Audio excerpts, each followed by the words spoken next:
ಶುಕ್ರ ಮೀನ ರಾಶಿಯಲ್ಲಿ ಬಂದರೆ ಉಚ್ಚ ಸ್ಥಾನದಲ್ಲಿರ್ತಾನೆ. ತುಂಬ ಯಥೇಚ್ಛವಾದ ಶಕ್ತಿ ಆ ಜಾತಕದ ವ್ಯಕ್ತಿಗೆ ಎಲ್ಲ ರೀತಿಯ ಸುಖಭೋಗಗಳು ಕೊಡೋಕ್ಕೆ ಶುಕ್ರ ಹೆಲ್ಪ್ ಮಾಡ್ತಾನೆ. ಅದೊಂದು ಉಚ್ಚ ಸ್ಥಾನ ಅದು. ಹಾಗಾಗಿ ಮತ್ತು ಶುಕ್ರನ ನೀಚ ಸ್ಥಾನ ಬಂದು, ನೀಚ ರಾಶಿ ಬಂದು ಕನ್ಯಾ ರಾಶಿ. ಶುಕ್ರ ಕನ್ಯಾ ರಾಶಿಗೆ ಬಂದರೆ ನೀಚ ಆಗ್ತಾನೆ, ಅಲ್ಲಿ ಬಲಹೀನನಾಗ್ತಾನೆ, ಅಲ್ಲಿ ತನ್ನ ಎಲ್ಲ ಸಮಸ್ಯೆಗಳು ಅಲ್ಲಿ ಕೊಡ್ತಾನೆ ಅಲ್ಲಿ. ಹಾಗಾಗಿ ಅದು ನೋಡ್ಕೋಬೇಕು ಜಾತಕದಲ್ಲಿ ಯಾವ ಪೊಸಿಷನಲ್ಲಿ ನೋಡ್ಕೋಬೇಕು ನಾವು. ಇನ್ನು ಶುಕ್ರನ ಲೋಹ ಬಂದು ಬೆಳ್ಳಿ.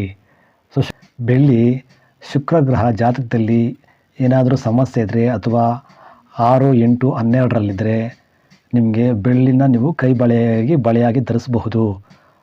ಉಂಗುರ ಅಥವಾ ಕೈ ಬಳೆಯಾಗಿ ಬೆಳ್ಳಿನ ಧರಿಸ್ಬೋದು. ಆದರೆ ಯಾವುದೇ ಕಾರಣಕ್ಕೂ ಶುಕ್ರ ಕೆಟ್ಟಿದ್ದರೆ ವಜ್ರ ಧರಿಸಬಾರ್ದು. ಇದನ್ನು ದಯವಿಟ್ಟು ಗಮನದಲ್ಲಿ ಇಟ್ಕೊಳ್ಳಿ.